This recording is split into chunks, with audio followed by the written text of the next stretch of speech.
बहुत बहुत धन्यवाद आप सबका, बहुत बहुत धन्यवाद।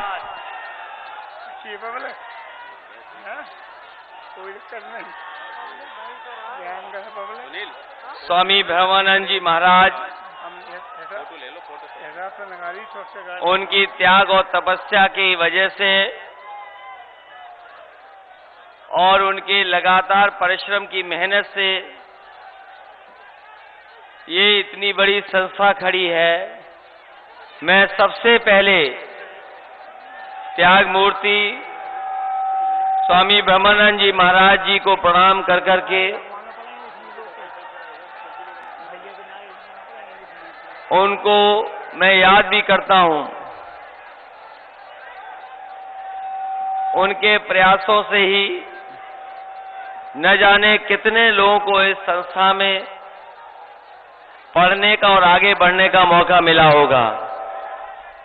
हमारे मंच पर उपस्थित आदरणीय रामाधार सिंह जी, मंच पर उपस्थित आदरणीय चौधरी घुराम लोधी जी,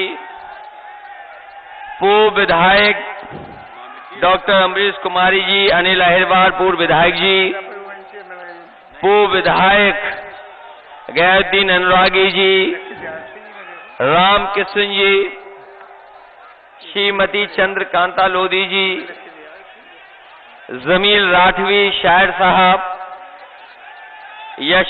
यशेंद्र राजपूत जी, पुष्पेंद्र यादव जी,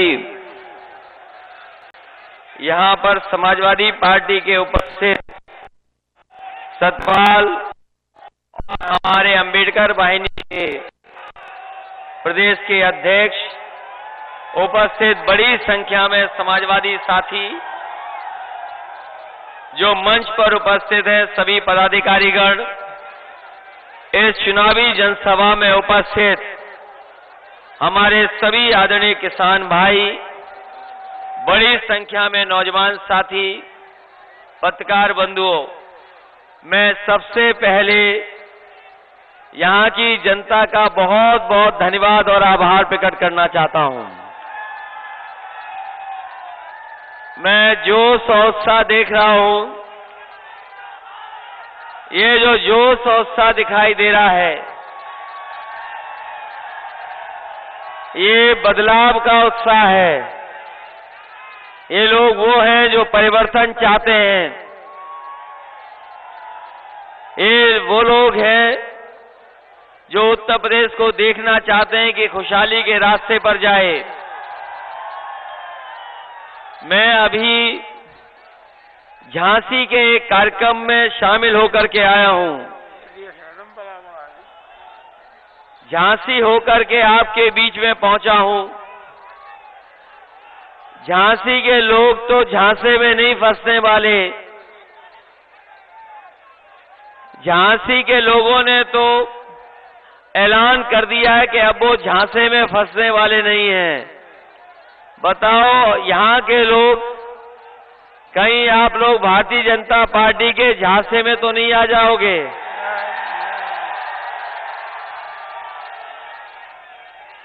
इधर बुंदेलखंड के लोगों ने जितना समर्थन भारतीय जनता पार्टी को दिया, इतना समर्थन कभी मिल नहीं सकता। 14 का चुनाव रहा हो, 17 का चुनाव रहा हो, 19 का चुनाव रहा हो, इतना समर्थन भारतीय जनता पार्टी को कभी नहीं मिल सकता था जितना है। लेकिन इस बार जो उत्साह और जोश दिखाई दे रहा है बुंदेलखंड में, ये बुंदेलखंड के लोगों का आस है कि इस बार भारतीय जनता पार्टी का हमेशा के लिए दरवाजा बंद हो जाएगा। सोचो कभी कि डबल इंजन की सरकार ने आपको क्या दिया। यहां तो बड़ी संख्या में पढ़े लिखे लोग होंगे, हमें नौजवान भी दिखाई दे रहे हैं। किसान भाई, आप तो नहीं भूल गए कि ये बीजेपी के लोग हैं जिन्होंने कहा था कि किसानों की आय दोगुनी हो जाएगी। बताओ किसान भाइयों, आय दोगुनी हो गई। किसी फसल की अगर कीमत दे पाई हो सरकार तो बताओ, फसल की कीमत मिल गई कि नहीं मिली? और अन्ना जानवर की समस्या समाधान हो गया?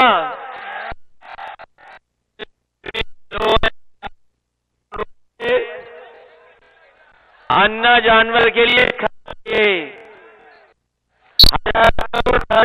नहीं किए। जब मुख्यमंत्री बुंदेलखंड आए, वो यही कह के गए कि बुंदेलखंड की सब समस्याओं का समाधान हो जाएगा, और यहां की जनता ने भरपूर वोट दिया। बताओ, भरपूर समर्थन मिला उन्हें कि नहीं मिला? आज जब पीछे मुड़ करके देखो तो बताओ, इन्होंने आपसे झूठ बोला कि नहीं बोला? इनके नेताओं का भाषण याद कीजिए। अगर इनका कोई छोटा नेता है तो छोटा झूठ बोल रहा है, और अगर बड़ा नेता है तो बड़ा झूठ बोल रहा है, और जो सबसे बड़ा नेता है वो सबसे बड़ा झूठ बोल रहा है। बताओ, आपके साथ झूठ बोला गया कि नहीं बोला गया? और मुझे लगता है कि असली सरप्राइज अगर कहीं होने वाला है तो बुंदेलखंड में होने वाला है। चमत्कार होने वाला है कि नहीं बुंदेलखंड में इस बार? होगा। बदलाव का चमत्कार होना है कि नहीं होना है? होना है। ये लोग कहते हैं कि गर्मी बहुत हो गई है, गर्मी उतार देंगे। सुना भाषण के नहीं सुना उनका? और जब से पहले चरण का चुनाव पड़ा है वोट, पहले चरण का जिस समय वोट पड़ गया, इनके नेता कार्यकर्ता ठंडे पड़ गए हैं, और हमें ये समर्थन बता रहा है कि इस बार जब बुंदेलखंड में वोट पड़ेगा तो भारतीय जनता पार्टी के नेता सुन्न हो जाएंगे। यहां पर विज्ञापन तो मैं नहीं देख रहा हूं बड़े बड़े नौकरी और रोजगार के, लेकिन लखनऊ और दिल्ली में विज्ञापन बड़े बड़े लगे हुए हैं कि नौजवानों को नौकरी मिल गई है। यहां नौजवान बुंदेलखंड के पढ़े लिखे हमें दिखाई दे रहे हैं। बताओ नौजवानों, आपके भविष्य के साथ खिलवाड़ हो गई कि नहीं हो गई? और ये बीटी टीटी वाले ये तख्ती लेकर के घूम रहे हैं कितने दिनों से। बताओ कितनी बार ज्ञापन देना पड़ा आपको? ज्ञापन दिए कि नहीं दिए? क्या मिला आपको इनकी सरकार में? हमारी पार्टी का मैनिफेस्टो पढ़ लिया कि नहीं पढ़ लिया? बताओ ये शामिल किया कि नहीं किया हमने? इसलिए ये नौजवान बीटी टीटी वाले हैं, पिछले कितने वर्षों से इंतजार कर रहे थे कि इन्हें नौकरी मिल जाएगी। और मुझे खुशी है इस बात का कि समाजवादी पार्टी के वचन पत्र का आप आभार प्रकट करने आए हो। न केवल आप, बल्कि चाहे वो हमारे शिक्षा मित्र हों, रोजगार सेवक हों, चाहे 69,000 वाले हों, या और इसी तरह के जितनी भी नौकरियां भारतीय जनता पार्टी ने उलझाई या परीक्षा रद्द की या क्वेश्चन पेपर लीक किया, समाजवादी सरकार आएगी, इन सब का समाधान करने का काम हम लोग करेंगे। न केवल समाधान करेंगे, बल्कि 11 लाख सरकारी पद खाली हैं सरकारी नौकरियों के, उन 11 लाख पदों को भरने का काम भी समाजवादी सरकार में होगा। इधर बीजेपी वाले बहुत घबराए हुए हैं, इधर बहुत घबराए हुए हैं बीजेपी के लोग। वो अपना चेहरा आईने में नहीं देख रहे हैं, वो दूसरों को कह रहे हैं कि 12 बजे उठते हैं। ये दूसरों के लिए प्रचार कर रहे हैं कि समाजवादी लोग 12 बजे उठते हैं। ये नौजवान सही कह रहा है। जब से बुंदेलखंड के लोगों ने फैसला लिया है कि इतिहास रचेंगे, बीजेपी वालों को नींद नहीं आ रही है। और 12 बजे न बजे, इनके चेहरे देख लो, इनके चेहरों पे 12 बज गए कि नहीं बज गए। और रहे बचे जब वोट डालोगे, इनके 12 बजा देना। इधर बीजेपी वाले बहुत घर घर जाके प्रचार कर रहे थे, सुना होगा आपने। घर घर जाके प्रचार कर रहे थे, डोर टू डोर कैंपेन कर रहे थे। बताओ, डोर टू डोर कैंपेन कर रहे थे, लेकिन जब से माताओं बहनों ने लाल लाल सिलेंडर इन्हें दिखा दिए, गैस के सिलेंडर खाली दिखा दिए, इनका डोर टू डोर कैंपेन बंद हो गया। अब कैंपेन नहीं हो पा रहा। और ये बीजेपी वाले लोग याद कर लेना, इन्होंने कहा था कि हवाई चप्पल पहनने वाला हवाई जहाज पे चलेगा। याद है कि नहीं याद है? और डीजल पेट्रोल महंगा कर करके गरीबों को मजबूर कर दिया है गाड़ी न चलाएं। बताओ, डीजल महंगा हो गया कि नहीं हो गया?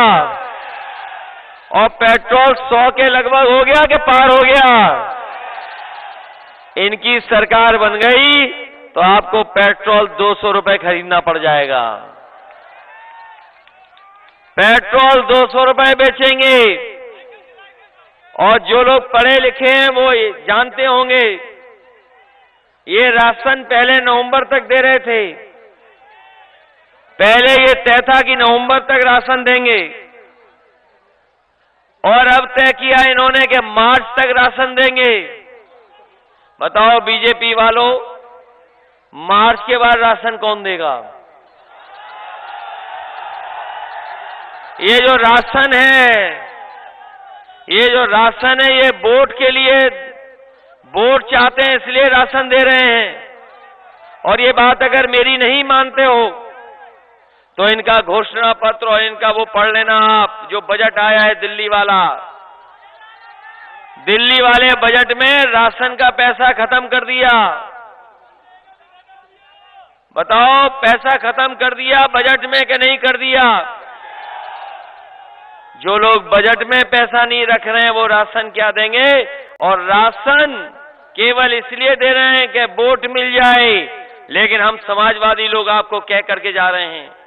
याद करना बुंदेलखंड के लोगों, गरीबों को कभी घी और सरसों का तेल नहीं मिला था, समाजवादियों ने बांट करके दिखाया था। इस बार भी अगर हमें गरीबों को राशन से लेकर के अगर उन्हें पौष्टिक आहार कैसे मिले, घी और सरसों के तेल का इंतजाम करना पड़ेगा, तो हम लोग इंतजाम करेंगे। छत्रपतींचा विचार म्हणजे